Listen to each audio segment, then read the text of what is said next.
O presidente Lula, como um ótimo estadista que é de fato, não perdeu tempo para parabenizar o presidente eleito dos Estados Unidos, Donald Trump. Lula disse que a democracia tem que ser sempre respeitada e mandou um recado bem claro para Trump. Que recado é esse? Você vai saber agora no Plantão do Meteoro.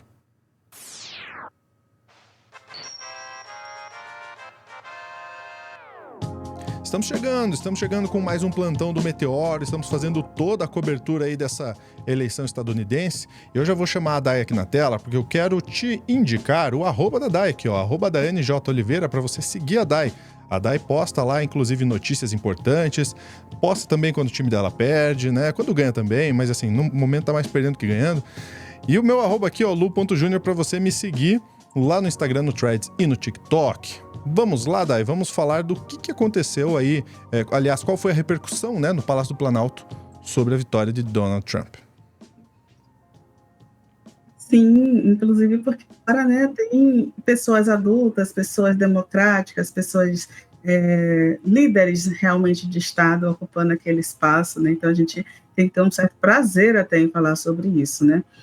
Não é surpresa para ninguém que o Lula é uma figura muito democrática, é uma figura muito popular e é uma figura que sempre respeitou a democracia nos outros países.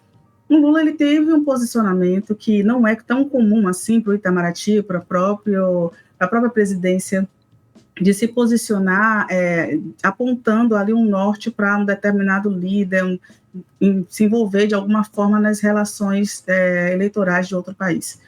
A gente realmente não tem um histórico de fazer isso. No entanto, durante a corrida presidencial dos Estados Unidos, aconteceu sim do Lula manifestar uma preferência ali pela Kamala Harris, e todo mundo apontou, inclusive, que foi um erro estratégico, um erro diplomático.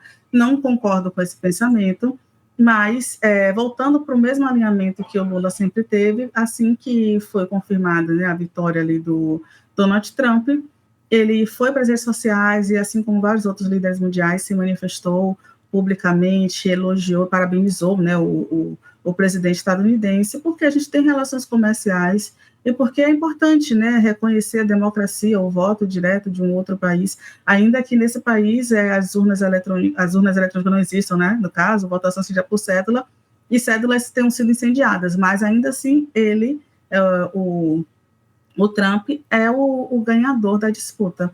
E aí eu vou te pedir, Lúcia, por favor, para trazer o vídeo, né, que fala sobre essa parabenização do Lula, que é uma análise do UOL, e a gente comenta um pouquinho depois, por favor.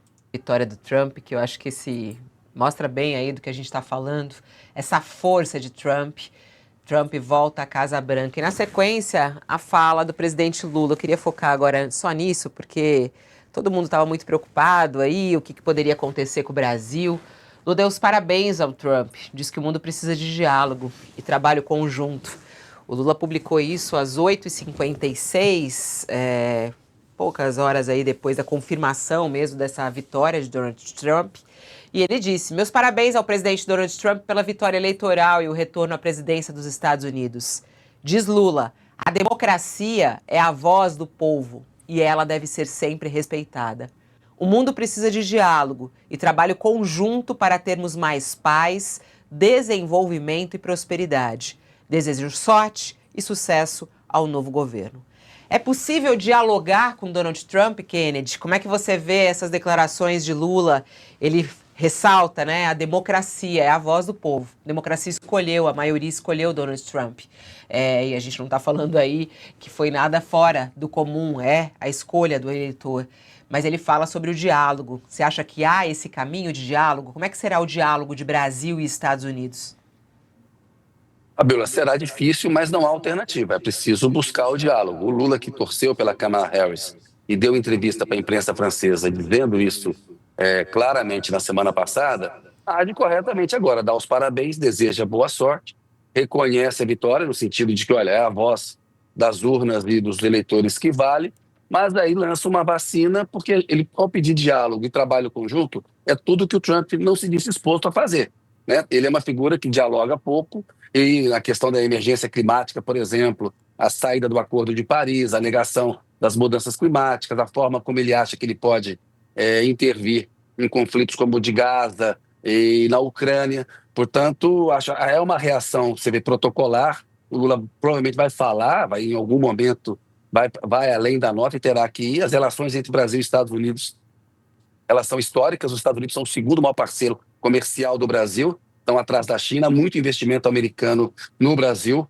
Há um efeito Trump nessa subida do dólar nos últimos dias, portanto, tem que buscar diálogo com Trump e trabalho conjunto. Mas é tudo o que a personalidade dele e o que ele indicou que ele não é. Né? Ele não é essa pessoa, mas o Macron também deu os parabéns, outros líderes mundiais, não só líderes de extrema-direita, porque é o país mais poderoso do planeta para você combater a emergência climática e resolver conflitos como Israel, Gaza, Ucrânia.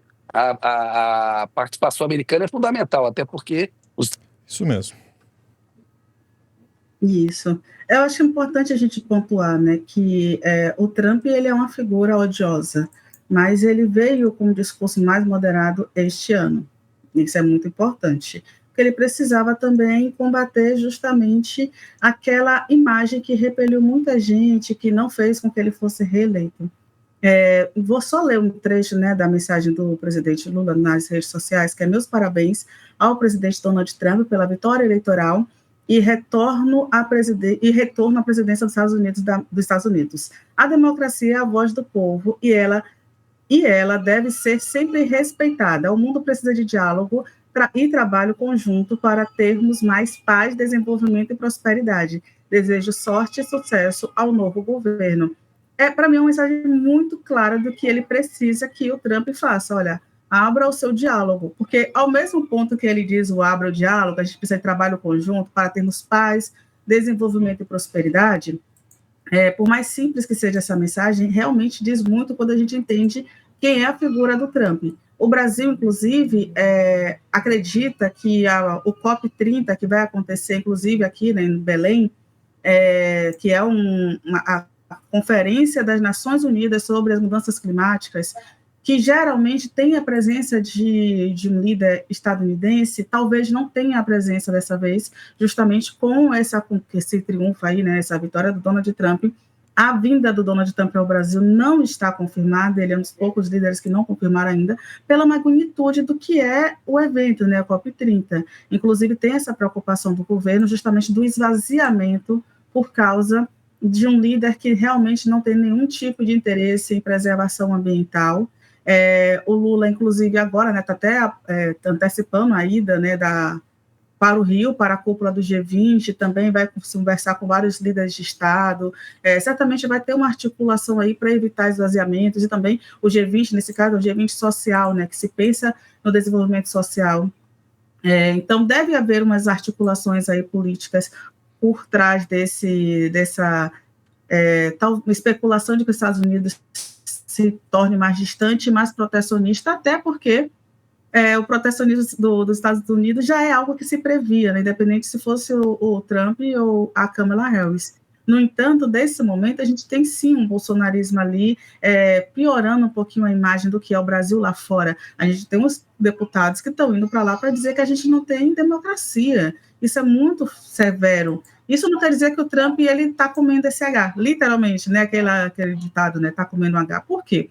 O Trump é um líder que dialoga com todo o mundo, literalmente. Se o Trump fosse aquela figura, né, como todo mundo fala, é aquela figura que não vai querer negociar com ninguém, ele não teria negociado com Putin durante todo o seu governo. Ele negociou tranquilamente com a Rússia, ele entende que ele precisa de determinados acordos. Os acordos comerciais com o Brasil são extremamente interessantes para os Estados Unidos, né? A gente entrega muito do nosso poderio, né, do que a gente produz para os Estados Unidos, e, na pior das hipóteses, o Brasil tem justamente o seu principal aliado, que é um opositor aí dos Estados Unidos, né, que é a China. Então, a gente pode, inclusive, não sei se você sabia, viu, Lúcio, mas teve uma visita no final do mês de outubro, se eu não me engano, foi no começo do mês de novembro, de um grupo, assim, restrito, em sigilo, meio que sigilo, para a China, um grupo ali ligado ao governo para a China. As relações comerciais entre Brasil e China, elas se aproximam cada vez mais a cada dia, e isso é muito importante. A gente teve no começo do ano também uma comitiva imensa, né, com mais de 50 pessoas, que foi também à China para fechar vários acordos. A gente tem, por exemplo, agora uma empresa, aqui na Bahia, inclusive, acho que é a Biden, acho que é assim que se fala, uma empresa de carros elétricos que veio para o Brasil, justamente acordos fechados nessa época, e por aí vai. A gente tem outros parceiros comerciais também, mas é importante, não podemos ignorar os Estados Unidos. E o presidente Lula, ele fez aí meio que um apelo, um pedido, vamos continuar o diálogo, e eu acredito que o Trump não vai ser essa figura reativa, porque ele economicamente não é assim. Economicamente, já pela política, a gente sabe que a extrema-direita vai tentar jogar e dizer que se fortaleceu, né? Infelizmente, é a jogada que eles vão fazer. É isso, Lúcio. A Dai traz uma opinião realmente muito interessante, né? Quando você fala assim, gente, calma.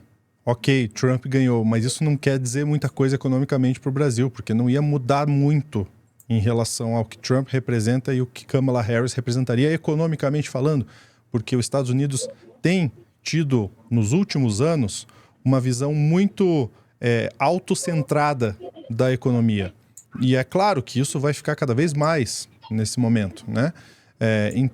Porém, entretanto, todavia, o Brasil é um baita de um mercado. Os Estados Unidos nunca vai querer ter problemas econômicos com o Brasil. Óbvio que não. A Argentina, com Milei, ainda está fazendo negócio com o Brasil, né? Então, muita calma nessa hora. É claro que a visão política da coisa, ela pode acabar influenciando aqui no Brasil. A questão climática também, né? O Trump é, obviamente, contra medidas que prevêem aí diminuir as emissões de gases e de poluição realmente à nossa atmosfera. Agora, da parte econômica, mas o dólar subiu no dia. Sim, isso aconteceu mesmo e com as medidas protetivas deles, isso vai acontecer. E é por isso que o Brasil já está conversando com o BRICS em relação ao trabalhar com uma outra moeda em transações internacionais. Então os BRICS vão ter uma moeda única entre eles. Não, calma, nós vamos ter o real e cada um com sua moeda, mas para transações entre esses países é interessante tirar o dólar da jogada. Exatamente por isso. Porque os Estados Unidos vai fazer uma economia, ao que tudo indica, muito protecionista. Ou seja, menos importações dos Estados Unidos, vai importar menos coisas dos outros países e segurar muito a sua economia por lá. Pelo menos é o que o Trump parece estar planejando. Se isso vai ser na prática, é o que a gente vai ver. Por exemplo, na Alemanha, o mercado de automóveis já está pensando, caramba, ferrou, porque já vai ter menos exportação para os Estados Unidos, né? Então, eu diria até, Dai, que a Europa está mais desesperada do que os países aqui da América Latina em relação à economia. Eu também acredito nisso. A Europa depende muito mais dessas relações comerciais, não que a gente não dependa, mas diretamente depende muito mais dessa relação do que a gente. Exato. É isso aí. A gente vai comentando, vai trazendo para vocês, assim, que também... Calma. Não é que acabou o mundo, não é que... Calma. Tá, tem coisa aí que não vai acontecer, né? O Trump não vai do nada cortar as relações comerciais com o Brasil. Isso não vai acontecer. Pode ficar tranquilo. Dai, ficamos por aqui? Não vai deixar de comprar frango, de comprar carne. Não vai, gente. Pode mudar um pouquinho, mas não vai deixar. Não é louco. Obrigado, Dai. Eu que agradeço, Lúcio. Antes de ir embora, tá aqui o nosso novo canal, youtube.com/tvcringebrasil. E eu quero convidar vocês para ver esse vídeo aqui, ó. O brasileiro fez o melhor jogo de Pokémon, só que a Nintendo não curtiu muito, né? A Nintendo não gosta muito que mexa com suas marcas, mas olha só, um jogo feito aí por um brasileiro, ficou muito legal. Um jogo de Pokémon feito por brasileiro, ficou muito legal. Tem um enorme fandom dentro da internet desse jogo, que inclusive ajuda contribuindo para esse jogo. Quer saber qual é esse jogo, como funciona, como que ficou? Eu te indico aí para você assistir esse vídeo aqui da TV Cringe, TV Cringe 75, lá no nosso canal, youtube.com/tvcringebrasil. Grande abraço, até a próxima.